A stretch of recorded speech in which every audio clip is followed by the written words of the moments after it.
Bonjour honorable. Bonjour maman préférée. Bonne santé. Très bien, très bien. Très bien. Santé Zakitoko. Ok. Sauf que évolution ta mususi ya mboka. Ndenge batu bazolela lela. Toninga rande yango ebongame. On est là. Bon, président en cas sur Bunda, oui, tu es bien Azobunda, oui, tu es bien Azobunda. Mais il y a aussi Mbappé kaka. Tu es bien que mon banguna Mike Bazali, bon l'ingati avancement ça mais ça va aller. Bateau va jouer bon à 32 ans, je suis 18 ans, il y a 2 ans, donc il faut comprendre. Azobunda. Comprenez, c'est l'honorable Joseph Ekombo. Les lotos vraiment, quelle est la vraie valeur de la dot? Les thèmes d'Abisso ou oui. Le Belalelo par rapport à la dot d'abord, étant que honorable, selon Gaï, Nabi qui dot des alliés, donc Kozongisa, Kozongisa valeur, moi na mobali, Koluka Kozongisa valeur na libota oyo ba pesier moi si, donc c'est-à-dire que Koluba merci na batwa botelio moi si. Merci Nandenge va beaucoup les moi si merci Nandenge basaline que moi si a continué que ça toujours na bomoi au topé sakawana on a koloba merci yango to benga hamodot. Donc si on va abonner pour comprendre exact que non selon honorable Joseph Ekombo a lobby que non d'autres ils ont juste remerciement. Oui. Donc à définir d'autres locaux la remerciement il y a à part pour la famille où il y a moi où il y a oui c'est ça. C'est ça. Oui. Les abonnés de Dorka TV, n'hésitez pas de vous abonner, abonnez-vous massivement. Vous n'allez pas rater cette belle opportunité, la définition, la valeur de la dot que nous sommes en train de parler aujourd'hui. Honorable Joseph Ekombo, comment définissez-vous le mariage? Parce que vous avez sa définition, il y a d'autres, d'autres ils ont remerciement. Maintenant, quand on voit le mariage est en étape tellement ébélée. Maintenant, selon vous, définition de notre mariage. Selon moi, mariage est allé. Elisanga ya batumi bale, balingani, bayokani, qui bazale sika moko, bomoina bango mobimba, bazale sika moko, ba partager.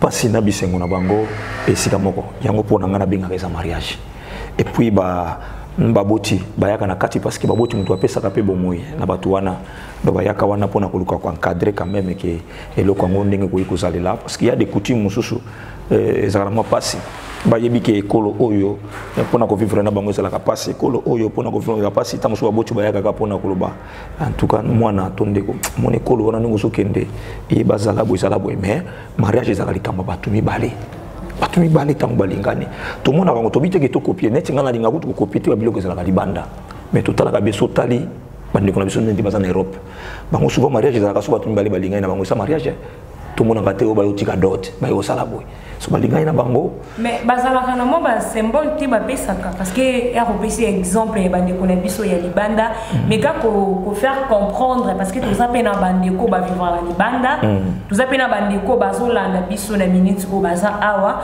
faut ba yeba que non mariage to c'est moi définir mariage te pour na net ya dot donc définir mariage en général dans la mobimba ya mariage vraiment pesa biso. Oui, je crois qu'il y a un logo na mariage ezali bosangani batumi balé. Donc les deux personnes, tant deux personnes balingani, ba c'est plus que vivre ensemble. Ba bi que vivre na bango, ba memango ensemble, ba partager oyo bazanango ensemble, c'est ça le mariage. Pour moi c'est ça le mariage. Dans ce qui est la place wana. Ils ont le muso ko bakzater les couleurs mariage. L'accord de deux personnes. Oh, mais oui. Ah oui. Ata famille mususu neto mona ka mboka mususu ezalaka que non babenga mariage nini non ba mariage oyo ba proposer ka on demande un mariage famille ba lukelio mobali biloko mo ndengwana il y a un terme là ça terme mo na bosani peut-être ko yasima au mariage ndengwana ata bosali ndengwana ke bolukeli bino mwana boluki même ba koko na biso pe kala ezalaki nazo bango par rapport na benjeli loti le ezalaka nazo par rapport na biso kala pesa la kindengwana famille oyo so ba moni famille oyo tout se pela kana famille wakasi moi na biso fa bala na famille wana ozomona ata famille est proposée que obala na famille wana okende yango po olingi soko olingi te osepeli te libala ezala te wana ezali su libala te po libala esengi bato mibale bayokani bafandi esika moko ke bapartage oyo baza na yango bomoi na bango mobimba. C'est ça mariage pour moi. Bouti kolanda définition ou le nini honorable et Kombo Joseph a outi ko définir l'importance il y a en fait quel est le mariage. Après si vous avez une définition tellement ébellée, à se pencher vraiment la réalité tellement ébellée, ça va être clair dans Kolanda. Donc n'hésitez pas de vous abonner, abonnez-vous sur votre chaîne, la chaîne de l'excellence, la chaîne de découverte, la chaîne qui n'hésite pas de vous parler, de vous proposer, de vous montrer. Bah réalité nous surtout Oyobo, Sengaka, honorable Tomoni aussi au Bala. Oui, je suis marié. Vous êtes marié? Marié, oui, oui. Félicitations. Ça fait 8 ans déjà. 8 ans déjà. Oui, oui. Quelle est la valeur accordez-vous à la dot? La dot, vraiment, c'est très important. C'est très important la dot. Yango, souvent, moi, je parle ça à mes amis, à mes voisins, tout ça, à Bango, où ils ont besoin de batu, ils font na bango, ils ont tapé na bango. Dans le braquet, dot est en valeur. D'abord, dot est ça là, au pesa, mon long année na yo valeur. Dot. Tout le monde a envie de Kinshasa, tika batu, les balais à tout fanda. Mais déjà ceux qui ont pesa dot. Parce que tout le monde a sa mariage. Na koloba libala ya yakato vanda, ezana libala oba benga yakato vanda, asali kaka soit asali présentation. Moi si batombe na ekobo, moi ça komi na zemi, azumo moi si akena ebanda kenda ba komi na bana 4 5 10 wana to komi za on libala ya kato vanda. Oui oui. To ko benga pe libala ya kato vanda ezake moi si na mobali na ngubabotite ne bazwani mokano ya kovanda esika moko. Yango na mboka na biso kongo to komi sa mo libala ya kato vanda. Oui oui, c'est ce que yango na zoloba. Yango na zoloba. Ya kato vanda. Na oyo pe azwa mwana ya batu. Asala geste te. Baboti mwana liboso, mwana mibale, mwana misatu, 4, 5. Et ça y a tout fait. Mais oui, même attends, on a eu la présentation. Après, on a eu moi si na kinana. Ça y a tout fait. Parce que les mariages. En fait, biso to komisa ngo yakato vanda. Na yebi ezana mboka libanda, na ba mboka oya libanda et komaka. Ce qui deux personnes ont défini ça qui mariage na ibandeli. Au lobby ezali attendement il y a deux personnes. Oui. Et arrive à caper que non ce qui deux couples au basana ba chéri bah c'est décidé avant mariage. Oui. Ba vanda esika moko pour na mboka libanda ezala so ya to vanda te. Ezaya ka to vanda te mutakosa. Comment on benga on s'est décidé de rester ensemble. Non non. Faut voyer bas. Tant que le bamboka mususuana et la rata musuba tout va décider dans le qui mariage avec deux personnes. Oui.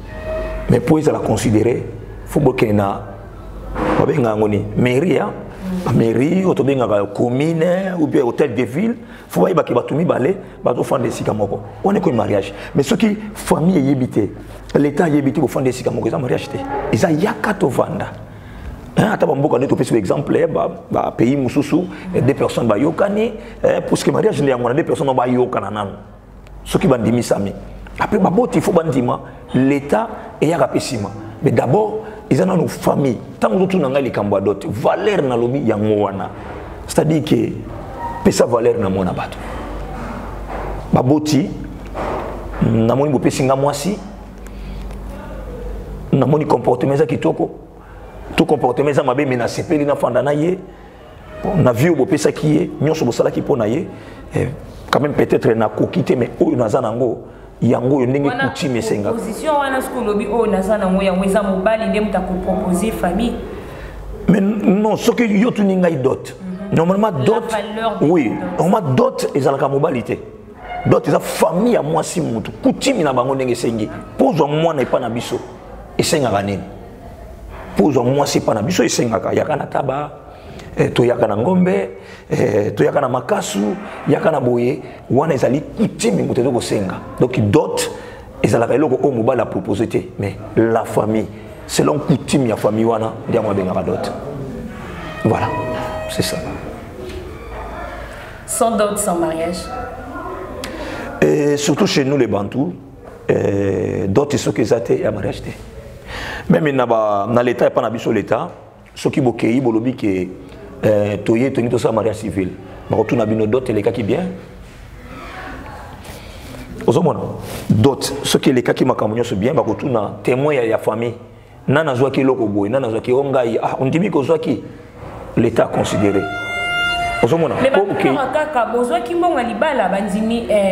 Mais quand on parle d'un bon à Libala, c'est-à-dire biloko wana nyonso. Oui, oui, c'est ça un bon à Libala.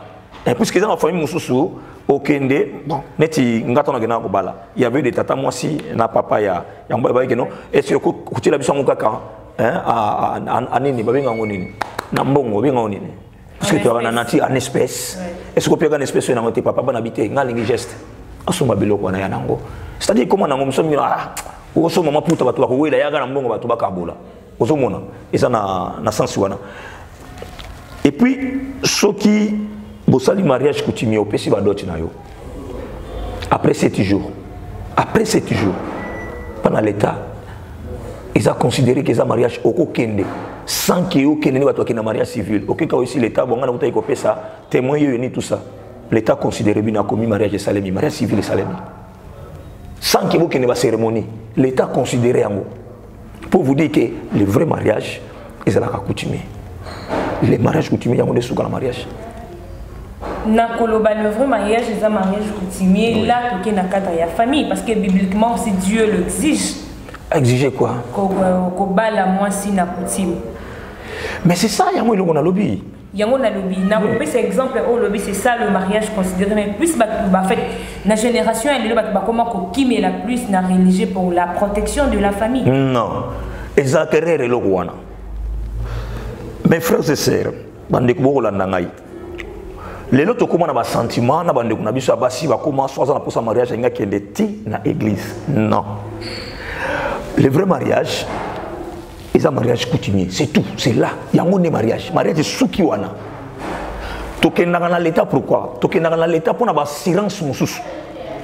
Token dans l'état pour l'état assuré. Parce que les longs dengue ngana zaboy. Ce que bimina nga moi sinanga ofunda yo, oyibi mobali ne ba okanga yo. Tina ko kene dans l'état yangona donc à protéger yo. Et puis peut-être sima yaliwa nga soki na kufi to yo kufi. L'état tuna kibiso. Mariage bosali. Ils ont des ce qui est pour la bien communauté donc tout ça ce n'a pas qui est biloko nangai moi c'est dit que tout ça la séparation des biens ne va bien nanga famille nanga muté soit mais ce qui est là qui pour la communauté des biens famille nanga ba oyate mais au lukanini c'est-à-dire que le comme na kufi tikala moi si nanga aboko la bana mais namboka na biso izaka bongo te non ils a pas batu ba ba to ce qui na l'état ba Hollande famille wana ba Hollande et andi biso to kipaka to mona ka so bangaka ba ko mangai ba ko saila nga ba ko tilanga kindoki ndi batu abangaka tina ya l'état yangwana et ndongo tuninga likambo ya église nana yebisi bino ke nzambe po ndima mariage na bino fubo ke église nzambe ndima ka mariage déjà tango papa na mama bazui mwana na bango ba pesi na maboko na yo et comme déjà mariage voilà pourquoi tolobaka totika yaka to vanda kene na famille bongi sata na mukiosa nango nzambe ko pambola voilà tant to bota bana au moins tant susu mwana maele ezateni tout ça et ça parce que ozana di pamboli ya ba parents ya moi cité vous comprenez mariage religieux ezalaka pona ba engagé de l'église ba oyo bazana misala na église prenons exemple des pasteurs évangéliste ba choriste akokende kola kisabande kona ya église talanga inde kuna bino na bali mwasi yeyo na eko lakisa bino talanga inde kuna bino ya mwasi mobali na zuye yo na eko lakisa bino aiko lakisa molongani na epa bande kuna na église omona mutu uza na engagement d'église te tamso sambela te molingo ke église okosala nini voilà mariage religieux eza obligatoire te selon l'honorable Joseph et Kombalobi, mariage religieux est obligatoire. Après, si vous avez la définition, il y a biloko ebele, quel est le mariage, quelle est la valeur de la dot. La dot sans mariage pour naïe, abonnez-vous seulement massivement sur notre chaîne, la chaîne de l'excellence, avec moi, votre humble servante, très finale, la magnifique de la presse congolaise. Pour continuer Kakana pour s'abonner. Là, je dis un grand merci à l'excellence Dido Moussoumadi, Madame Naïe Clémence Moussoumadi, je dis aussi merci à lui. Je dis un grand merci à ma petite sœur que j'aime tant, Divine Moukaou, maman pasteur. Je dis aussi un grand merci à ma grande famille Moukaou, je vous aime beaucoup. N'hésitez pas de me soutenir et de vous abonner encore et encore. Je dis un grand merci à mon grand frère Merveille Moukaou, là où il est. Merci de ma soutien au Sala Kapona Lekinayo. Je dis un grand merci à mon caméraman Montréal, Dimitri Bongania, papa, merci na ba image plutôt comme ça na copé ça va abonner à Dorka TV. Honorable, tous on a moqué na problème où ils en a quatre moka la biso.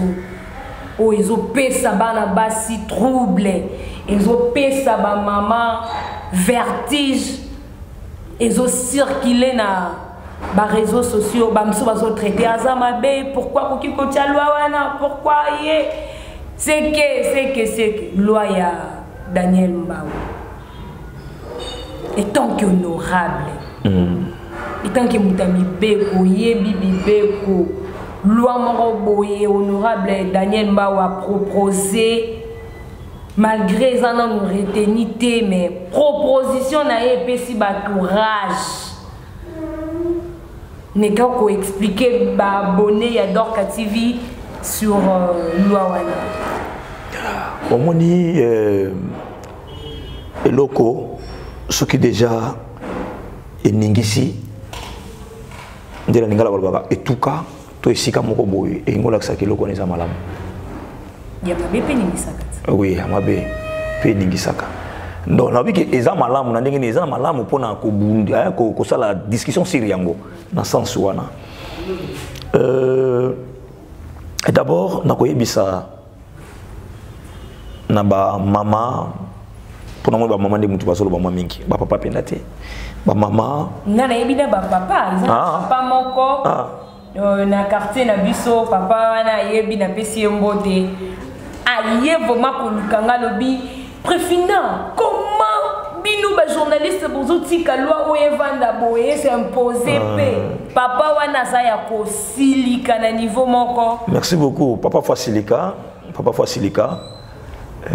mais avant que na koloba na linga ki na bana kutuna na ba papa ndenge lobi papa moko baki na ba mama une question juste une question moi na yo tango zo balaye tunaye muto yo balayo akuti oza mobimba voilà d'abord ça la question parce que beaucoup y a na makambo mususu olebo luka ndenge nini parce que eza proposition ya ndeko mba wa proposer non l'état a signé kato maloba te mais na koloba eza na mutu moko alobi honorable Daniel Mbao aye na loi wana ebi ke loi wana kozana ngo retenite na assemblée mais aye na ngo pour se manifester donc pour bayeba que non il y a un certain mutu azana telle place à proposer ka loi mon robot mais c'est ça et ndenge mo ba comédien ba luka ko ba benga banini ba sala mo biloko pa benga ngo et oui ceux qui comédien est tawani ko sila beta ke loko mo boye ko ba comprendre mo pour la nini la peine à battre les lignes politique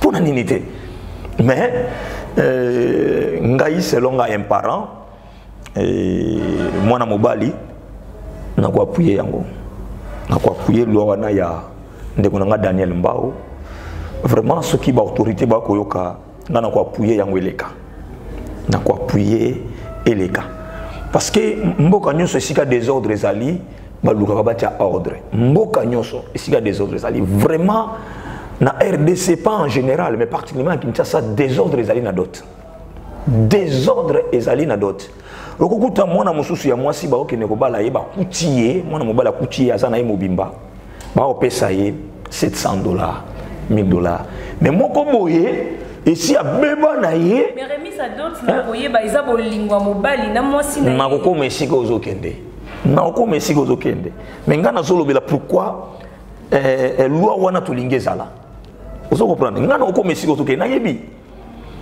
c'est-à-dire que des autres moko boye na dot papa na mama kutu ebite mwana bango so akomande nini mais au cas nga mwana nga toche $2000 kota famille ya maman ba 5000 biso pe to 5000 kota famille ya papa ba 5000 biso pe to 5000 soko discuter ko kita mingi te ozomona amisusu papa mususu na maman mususu akomi o nga mwana nga natangisi ba classe est-ce que ngai muna senga kotangisa mingi est-ce que ngai pe batangisi nga devoir ya parent na voilà c'est un devoir et talinga mobilité c'est un devoir que moboti faut tangisa mwana un devoir mais na kozonga na loi ya honorable Daniel Mbawa lobeli plus enveloppe ouais parce que tout le monde a dot, tout le monde a enveloppe. Voilà. Donc c'est ça n'a contenu et voilà. télé. Oui. Mais honorable qui peut toucher caca. Enveloppe. Enveloppe. Parce que si tu as $500, tu as sombi 3 ngombe. Na ba coutume na bango. Azope ça pour les kana mutu a $500. Oui, voilà. Merci. Na moni au katinga ngina lobila bango nyosome na zonga na ngaka na enveloppe. Motune zali.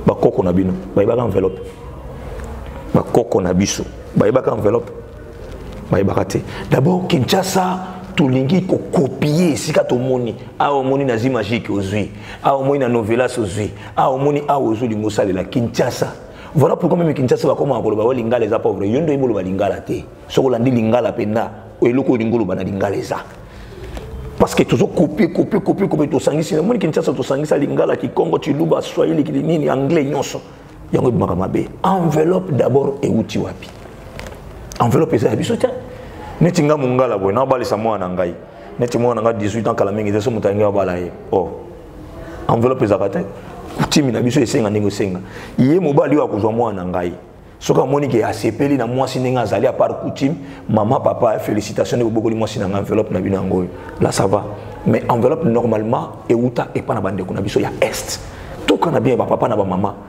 pour bokoli na Kinshasa to boye bo moni ke lokani ko sala d'abord faut ba enveloppe et uta pas bande ko na biso ya est enveloppe et uta tang ba ko bala je prends seulement exemple moko yande ko na ngai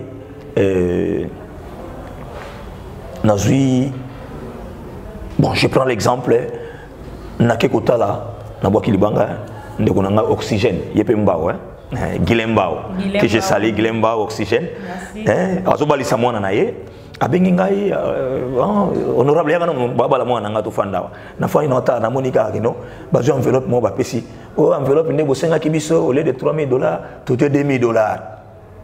Na mutu na ngana kala asenga ki $2,000 asenga ki $3,000 ngape na kina kosenga non faut luko yeba enveloppe na tinda nango ezaneli bande ko na biso este bango na coutume na bango basenga ka bangombe alors ezala ki passe na mutu na Kinshasa po akende ko somba ngombe aya na ngo to ko ya na ngombe na Kinshasa ezala ki ville za ki to kote ko mema ngombe ni tout ça yango bande ko este basenga ka mbongo ya ngombe batie na enveloppe. Alors lokola ngana kendeki kolanda ndeko na nga Guilembao Oxygène na lobi non que na mariage na yango ya sengi ngape na zui na bandiko senga te enveloppe ezalaki ya bisoté alors likambo enveloppe lokola ekoli na Kinshasa enveloppe lokola ekoli na Kinshasa ekomi makasi mutu nyonso akomi kosenga enveloppe par rapport na ko remercier pe ba parents to komo benga ngolelo ko remercier ba parents parce que coutume eza part enveloppe ekomi loko ko remercier ba parents merci ba parents na ndengo salaki oboko linga mwasi enveloppe yango mais c'est sous moté et comme je crois comme obligé penda bato au cas où $2,000 ou $3,000 au cas où sous raison il y a raison bato comme peut saler l'eau natangisa ki mwana nanga yoko mususu o tango bakoya kolamba quel honneur ngana iko pesa mwana na bino na obala ye ole bino bo salela ngai moi eloko na famille nanga tolia tomela boko mo se enveloppe na ngani yango bokolambela bolia mais non ikomi mabe Kinshasa réseau ekomi ya enveloppe o yango to lambelaka yango to sombelaka masanga non bo pesi mwana bino valet ndeko ya mwasi yokanga soki libota na bino avant enveloppe na ngai ya yango mona famille so comme osenga tina enveloppe no bien avant donc ou bien tant on a yé besoin enveloppe non enveloppe eza la pembeni soki vraiment bongo pesa mwana bino mwasi valeur préparer na mbongo na bino ya famille bosomi masanga bo préparer ya kolamba na mbongo na bino yanga iko ya sima mais soki komi kozela o yanga en tout cas vraiment eza passe ngai selonga eza passe comment se fait-il toujours yamba muto to pesa mwana biso ner na mbongo na yimo yango to yambelier valeur ezate voilà ndenge ko préciser enveloppe eza coutume na biso te neti nga mungala ya coutume na ngate e uta na baswahili soki lelo na besoin enveloppe peut-être biloko nga nyonso oyo nga na sengi biloko nyonso nga na sengi na ko bana ndeko yela nga ngwa en espèce kosombelanga biloko wana te. OK, ça va ba koyelanga enveloppe. Mais to comme ça enveloppe le comme priorité à libala. Ce n'est pas l'enveloppe. D'abord ezali ba bien ndenge to lobaka tango so ndeko musupe ba yibaka te. O ka ndeko mwasi mususo facture nanga libala. Mwasi ba sombaka ite ko lobaka facture te. Hein?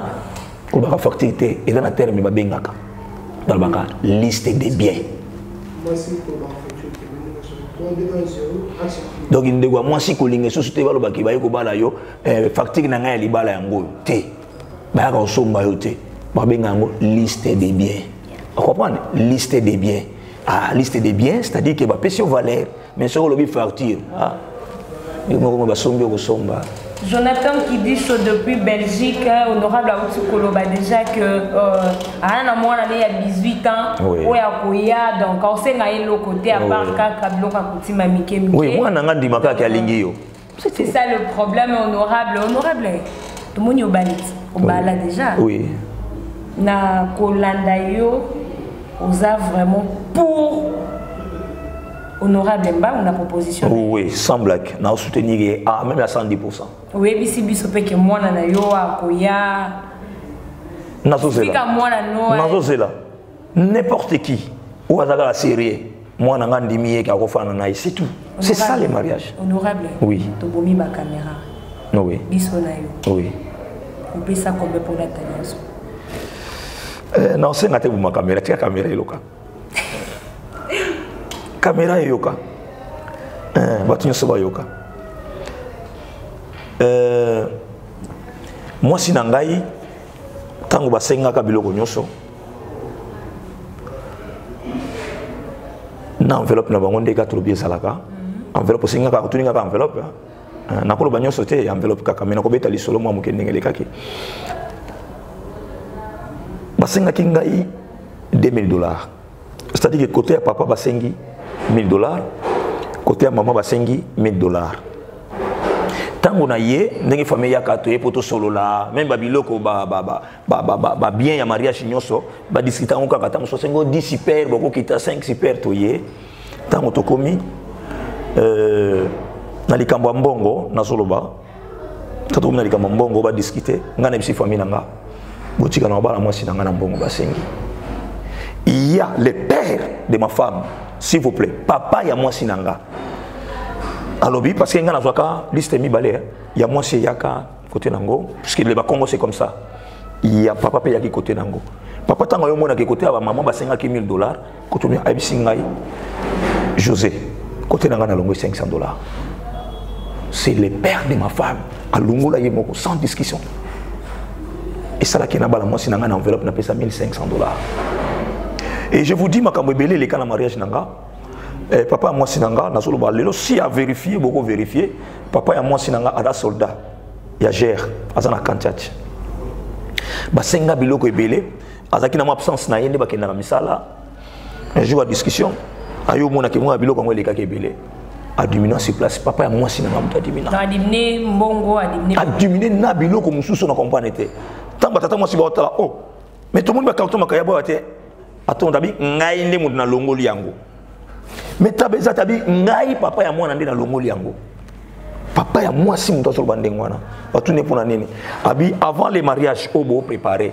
C'est que ces garçons a fait na famille nanga boyebité. Et puis o akosala sima boyebité. Donc papa ça là qui on parle pas façon zala qui n'a temps qui n'a ayebi très bien ayebi avant mariage nazala qui déjà na bango et après mariage na kozala na bango et justement jusqu'à présent il y a des fois il arrive à kapita musuna ndako nanga ya crise penda bo ekoti na kati ndako mon biso ba fonctionnaire ta musozo kozela mwasi ni nango eyete mo senti que papa ya mwasi nanga atindelinga 25 kg ya loso atindelinga ram ya Thompson. Vous imaginez, voilà la famille, parce que Toko Maga est. Vous comprenez? Il y a même Bana Mususu, il y a famille, il y a mon mois Sinanga, il y a un qui parle à Bango, il y a état les classes. Est-ce que bon, ils ont continué? Ils ont continué. Voilà pourquoi nous avons un baboti, bodosé mouké, bodosé mariage dans le Kambabatumi balé. Et puis makambo mbongo et continuer pourtant beaucoup de matanga na ko ya tata mo sa kufi no ko kufi to contribuer à toujours c'est toujours de l'argent voilà Un grand merci à Chris, déjà, mon ami. Merci, papa, Namamba, bien au Sala, Bissi Kozali, merci beaucoup. Je dis un grand merci à toute l'équipe technique.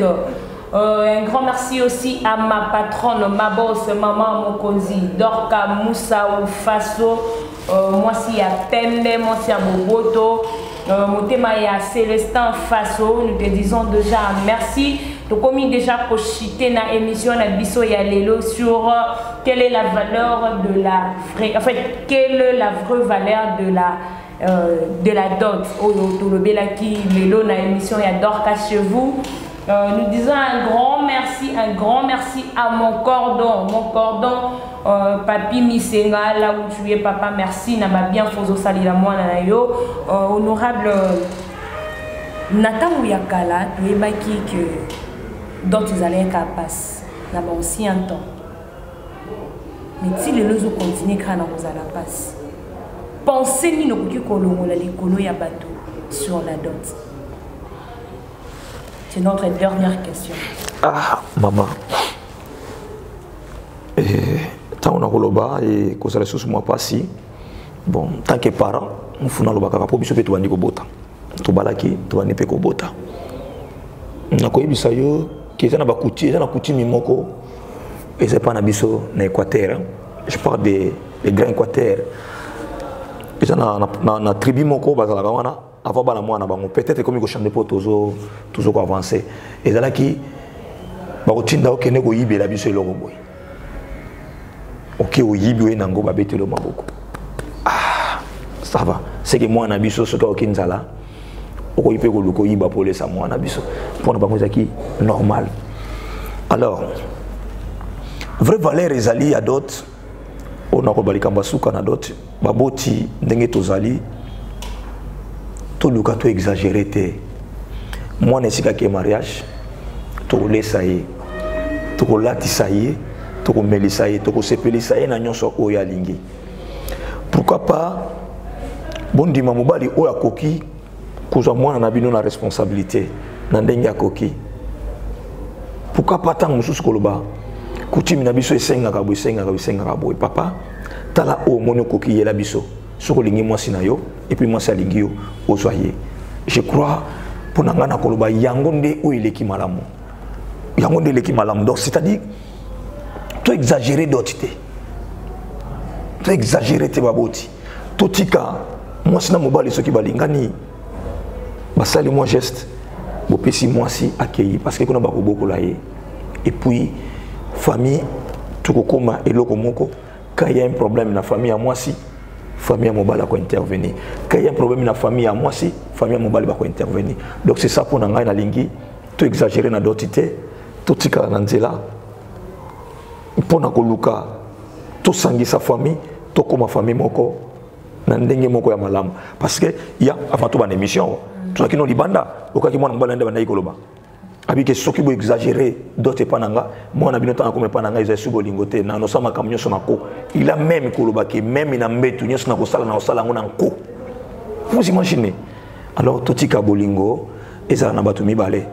To exagérer et puis bino bandeko ya basi.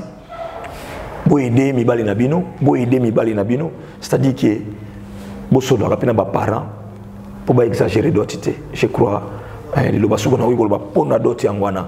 Totika batumi bale balingani batambola et puis d'autres et qu'on continue toujours na makambo mususu ya mike nyongo pesi la kate pour attendre pesi bino $2000 bo pesi 5000 na bino $3000 makambo ko na famille na ko contribuer toujours alors to doser et je crois yango conseil na zanango lokola famille lokola parents et puis lokola mwana mobali c'est ça. Merci beaucoup na honorable Ndengandima qui a invitation à Nabiso. De rien maman. Merci.